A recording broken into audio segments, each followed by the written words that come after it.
అదే RTV app వార్తల్ని క్షణాల్లో చదివే అవకాశం ఉంటుంది. ఒక న్యూస్ పేపర్, ఒక టెలివిజన్ ఛానల్ మీ చేతుల్లో ఎప్పుడూ ఉంటాయి. ఒకటే నియోజకవర్గం కాబట్టి రోజు ఊర్లు పట్టుకొని తిరిగింది.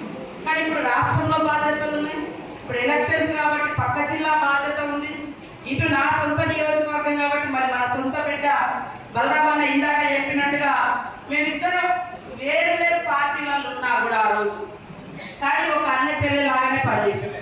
బలరాం నాయక్ గారు కాంగ్రెస్ పార్టీలో కేంద్ర మంత్రిగా, నేను టీడీపీ ఎమ్మెల్యే ఉన్నా.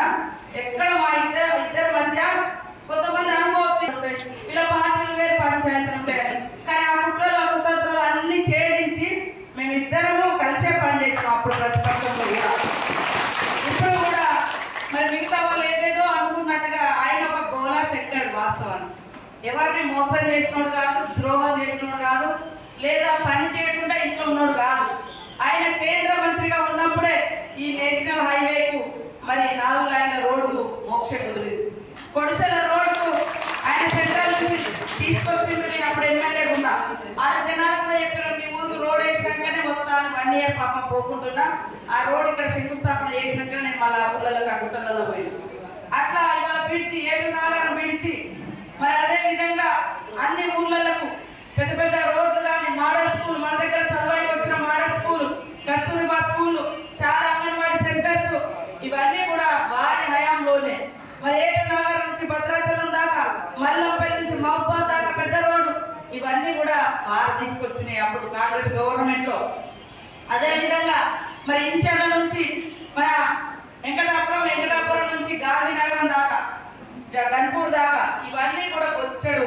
వాస్తవానికి వాగుల మీద ఇవాళ ముక్తాపురం రోడ్ బ్రిడ్జ్ అయినా, మరి అదే విధంగా మొట్లగూడెం బ్రిడ్జ్ అయినా అప్పుడు వచ్చినాయి ఇవన్నీ. కాకపోతే తర్వాత గవర్నమెంట్ మారింది, వాళ్ళు 10 ఏళ్ళైనా కూడా బీఆర్ఎస్ పార్టీలు అది కంప్లీట్ చేయలేదు. తర్వాత మనం ఎప్పటికప్పుడు ఎంతబడి ఆ బ్రిడ్జిలన్నీ తొందరగా అయ్యేటట్టుగా కృషి చేయడం జరిగింది. కాబట్టి పనిచేసే వ్యక్తి, పరిచయం ఉన్న వ్యక్తి అందరినీ అన్న అక్క అంటాడు తప్ప అహంకారంతో ఆయనకు తెలియదు. అహంకారం అనేది తెలియదు. ఎందుకంటే దగ్గర మా ఇద్దరు పక్క ఊర్లే, మద్దనపల్లి అయినది, జగన్నపేట నాది. కాబట్టి తెలుసు మనకు చిన్నప్పటి నుంచి కూడా వాళ్ళ గుణం.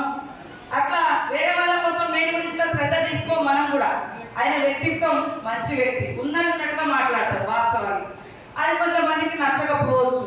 ఉన్నట్టుగా మాట్లాడేటోళ్ళు, కరాకానికి ఉండేటోళ్ళు. మరి ఇంతకుముందు వాళ్ళిద్దరు నిలబడ్డోళ్ళు, అవతల నిలబడ్డోళ్ళు కూడా ఇద్దరికి తెలుసు, అందరికి తెలుసు. మరి వాళ్ళు ఏం చేసిరు, ఏడ తీసుకొచ్చారు, ఏ ఊరు తిరిగిరు, మరి ఎవరి కోసం పనిచేసారు అనేది ఒక్కసారి గుర్తు పెట్టుకొని మనం ఖచ్చితంగా నా మీద అనేక ప్రయోగాలు, ఎన్నికల ముందు కూడా ప్రయోగాలు చేసిరు, రకరకాల దుష్ప్రచారాలు చేసిరు, అనేక మందిని కొన్నారు, ఎంబడి తిరగటోళ్ళతో తిట్టించిర్రు, ఎంబడి ఉండి 50 డబ్బుల కమ్ముడు పోయిన రకరకాల మాటలు మాట్లాడారు. అయినా ప్రజలు అర్థం చేసుకున్నారు, మీరందరూ అర్థం చేసుకున్నారు కాబట్టి నాతో నిలబడ్డారు. నేను ఆ రోజు కూడా ఒకటే మాట చెప్పిన, కాంగ్రెస్ ప్రభుత్వం వస్తుంది, నేను మంత్రి అయినాకనే మళ్ళీ మన ఊర్లలోకి వస్తాను, ఒకటే మాట చెప్పిన. అది మీ అందరి దయతోటి, ములుగు నియోజకవర్గ ప్రజలందరి దయతోటి, రాష్ట్ర ప్రజలందరి దయతోటి, ముఖ్యంగా మన సమ్మక్క సాగరంలో దయతోటి రేవంత్ రెడ్డి గారు వారి ఇక్కడ హాస్య జోడు పాదయాత్ర కూడా మొదలు పెట్టాడు. అక్కడ అందరి దయతోటి వాళ్ళ కాంగ్రెస్ పార్టీ అధికారంలోకి వచ్చింది. రేవంత్ రెడ్డి గారు ముఖ్యమంత్రి అయినరు, నేను మరి మంత్రిగా అయినా. ఇప్పుడు కూడా ప్రజల మనిషి, ప్రజల కుటుంబం, దేశం కోసం త్యాగం చేసిన కుటుంబం ఇందిరమ్మ కుటుంబం. రాహుల్ గాంధీ గారు మరి పెద్ద కుటుంబంలో పుట్టిండు, కానీ సామాన్యులతో బతుకుతున్నాడు. ఈ రోజు వరకు కూడా ఇల్లు లేని కుటుంబం ఏదైనా ఉంది అంటే రాహుల్ గాంధీ కుటుంబం. ఇల్లు లేదని వాస్తవానికి ఇల్లు లేదని తెలిసి మొన్న తప్పుడు కేసులు పెట్టి ఆ క్వార్టర్స్, మన కనుక ముందులో గవర్నమెంట్ క్వార్టర్స్ ఎట్లా ఉందో అట్లాంటి క్వార్టర్స్ హైదరాబాద్ లో ఇస్తే, ఢిల్లీలో ఇస్తే దాని నుంచి కూడా వెళ్ళగొట్టిరు ఆయన. అంటే ఇల్లు లేకుండా రోడ్డు మీద పడాలి, అంత దుర్మార్గంగా చేశారు. మీరు ఒక్కసారి ఆలోచించండి.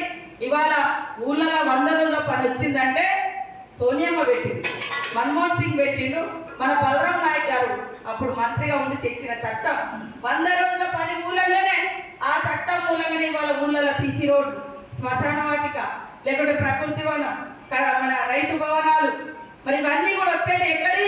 అప్పుడు చట్టం తెచ్చింది సోనియమ్మ. ఆ చట్ట ప్రకారం ప్రతి ఊరికి ఎంతో కొంత నిధులు ప్రతి సంవత్సరం ఇవ్వాల్సిందే.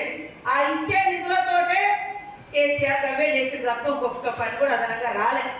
కాబట్టి ఖచ్చితంగా పోడు భూములకు పట్టాలైనా ఈ రోజు అసైన్ భూములన్నీ ఇన్ని భూములు మనం ఇక్కడ దున్నుకుంటున్నామంటే ఆ రోజు గవర్నమెంట్ అందరికి ప్రజలకు పంచింది. మరి అదే విధంగా ఇందిరమ్మ ఇల్లు ఇచ్చింది. కానీ ఈ బీజేపీ పాలనలో, ఈ బీఆర్ఎస్ పాలనలో ఇంత పెద్ద పెద్ద ఊర్లలో 5 ఇళ్ళు 10 ఇళ్ళు కూడా రాలేదు, అందరు కూడా రాలేదు. కాబట్టి దయచేసి మీరందరూ కూడా మరొక అవకాశం మన బలరాం మనకి ఇవ్వాల్సిందే. ఆయన ఉంటే కేంద్రం నుంచి నిధులు వస్తాయి.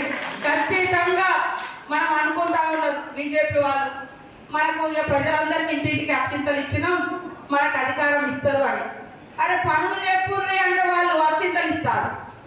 10 ఏళ్ళ అధికారంలో ఉన్నారు మీరు, 10 ఏళ్ళలో ఏం పని చేసిరో చెప్పుర్రంటే దేవుడు రాముడు అంటారు, లేకుంటే ఆంజనేయ మన దగ్గర లేదు. ఇప్పుడు అయ్యప్ప స్వామి టెంపుల్ ఉన్నది, ఆంజనేయ స్వామి టెంపుల్ ఉన్నది, గోవిందరాజు టెంపుల్ ఉన్నది, రాముడి టెంపుల్ ఉన్నది, అన్ని టెంపుల్ ఉంటాయి. ఒక్కొక్క కులాల పేద రైతులకు, మధ్య రైతులకు, పెద్ద రైతులకు అట్లా ఇచ్చినట్టు పెద్ద 100 ఎకరాలు ఉన్న వాళ్ళకు ఒక పెద్ద ఆఫీసర్, ఆయన పెద్ద ఆఫీసర్ లక్షల జీతం వస్తుంది. గుట్టలను పట్టా వేసుకున్నాడు 26 ఎకరాలు, ఆయన కూడా పోయి గుట్టనే అది. మరి పెద్ద పెద్ద ముఖ్యమంత్రులు మంత్రులు అందరూ తీయాల్సిన అవసరం ఉంది వాస్తవానికి.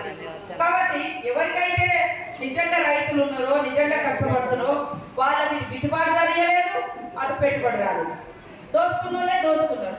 కాబట్టి రైతన్నలు అందరూ కూడా, కార్యకర్తలు అందరూ కూడా ఖచ్చితంగా ఎన్నిక ముందు అంతే తప్ప అందరికీ రైతు భరోసా పథకం కింద మనం ఇచ్చిన ప్రతి వాగ్దానం అమలైతని ఇస్తామని తెలియజేస్తాం.